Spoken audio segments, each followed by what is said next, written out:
Selamat sore, Pak Selamat Rai. sore. Sehat selalu ya.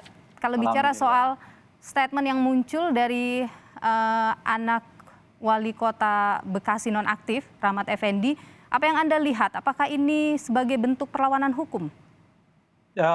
Belum sampai sih ke perlawanan hukum, tetapi menurut saya ini gejala yang sebetulnya pada tingkat tertentu makin menegaskan kepada kita proses apa namanya itu ya revisi undang-undang KPK yang kemarin itu tidak sendirinya mengubah mindset para pelakunya gitu. Kan salah satu alasan mengapa revisi undang-undang KPK itu dilakukan oleh DPR, di mana salah satu pelakunya adalah Partai Golkar gitu, karena mereka menganggap bahwa KPK itu selalu tebang pilih dalam proses penegakan hukum. Nah dengan begitulah mereka laku melakukan revisi, dan revisi itu sampai sekarang sudah dilakukan kan, karena kita udah punya undang-undang baru, bahkan boleh disebut setengah dari KPK baru yang sekarang ini gitu.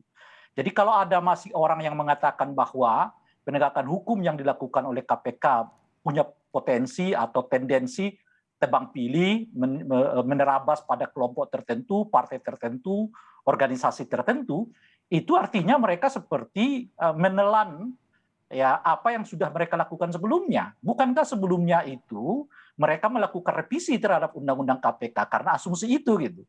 Jadi kalau KPK-nya masih seperti itu seperti sekarang, seperti yang tadi disebutkan oleh anaknya Pak RE gitu, itu artinya seperti menelan apa yang telah mereka keluarkan gitu kira-kira itu. Ya oleh karena itu ya itu apa namanya itu ya itu argumen yang sangat klasik lah. Oke. Semestinya setelah revisi undang KPK itu nggak perlu lagi diungkapkan karena KPK yang sekarang ini wajah partai gitu maksud saya, bukan Oke. lagi sepenuhnya wajah publik gitu. Oke, menurut Anda apa kemudian tujuan dari keluarnya statement itu? Karena ini dilakukan di hadapan kader Golkar. Ya kita paham lah itu bagian dari untuk katakanlah ya naluri manusia biasa ya, anaknya tentu akan membela bapaknya, bahwa bapaknya nggak akan melakukan tindakan-tindakan yang seperti itu dengan mengambil satu atau secuil persoalan untuk mengungkap apa namanya keseluruhan masalah gitu. Itu kan cuma satu. Ya pendapatnya Ibu Ade tadi itu yang menyebut KPK tidak menangkap yang bersangkutan dengan uang seperti yang disebutkan oleh KPK itu di pendopo gitu. Itu hanya satu dari sekian rangkaian peristiwa sehingga KPK melakukan penegakan hukum terhadap yang bersangkutan gitu.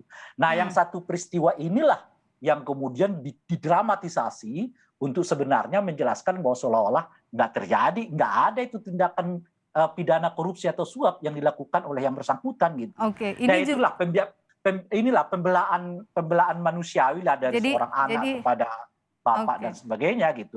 Cuma tentu kita yang di luar ini ya harus melihatnya secara rasional. Apakah memang argumen itu saja sudah cukup mengatakan yang bersangkutan tidak terlibat di dalam kasus penyuapan ataupun korupsi gitu.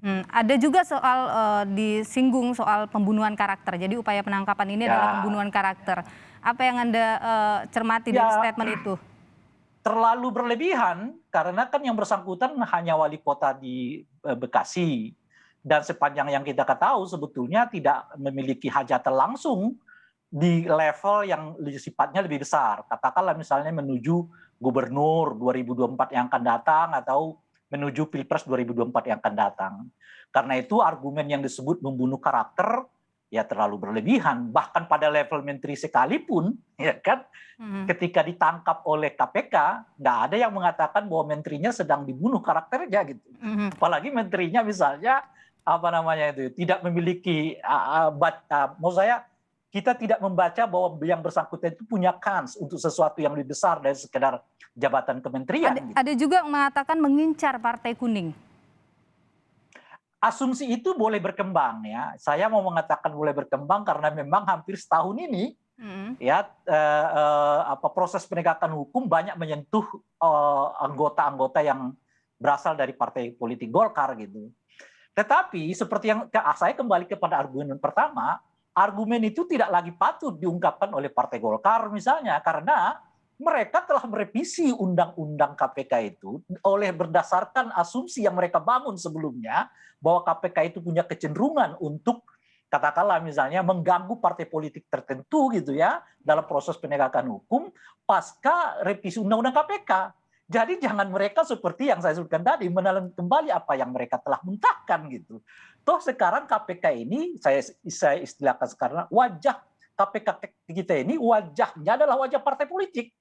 Jadi kalau masih ada partai politik yang punya argumen, lo kami sendiri yang dicecar, kok ada semacam diskriminasi, ada semacam pembunuhan karakter kepada partai kami, itu mestinya nggak lagi dipergunakan oleh partai sebagai dalil karena KPK yang sekarang ini adalah KPK yang sejatinya merupakan hasil olah partai politik sendiri gitu. Oke, jadi terlalu jauh kalau berbicara ada unsur politik Pak, dalam bukan hanya jauh untuk kasusnya RE, jauh, gitu. Tapi kalau kita angkat lebih makro untuk kasusnya partai politik tertentu, nggak relevan lagi argumen itu karena KPK yang sekarang adalah KPK yang mereka bentuk, gitu loh kira-kira. Oke, tapi kalau Anda melihat proses kerja ataupun proses hukum yang dilakukan oleh KPK saat ada OTT, kemudian ada barang bukti juga yang selalu dipublikasi ketika ada penyampaian informasi ke publik terkait dengan OTT, bagaimana Anda melihat ini?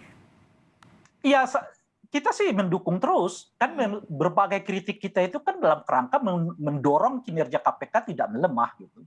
Tetapi sejujurnya sudah saya mengatakan belum ada yang istimewa gitu kan. Jadi KPK wajah baru ini, ya wajah partai politik yang saya sebutkan itu tadi, pada akhirnya memang melakukan kerja-kerja seperti apa yang telah dikritik sebelumnya gitu. Jadi tetap mengandalkan OTT, ya kan, menyusur kepala-kepala daerah gitu ya, dan seterusnya yang karena alasan inilah dahulu ya partai politik bersama dengan pemerintah merevisi Undang-Undang KPK.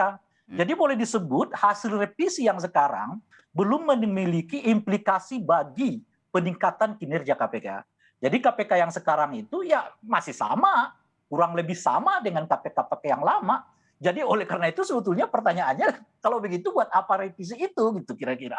Karena sebenarnya nggak ada peningkatan. KPK sekarang misalnya tetap berlindung di belakang aktivitas OTT. Jadi OTT ini dijadikan juga oleh KPK sekarang untuk memperlihatkan bahwa mereka sedang bekerja gitu.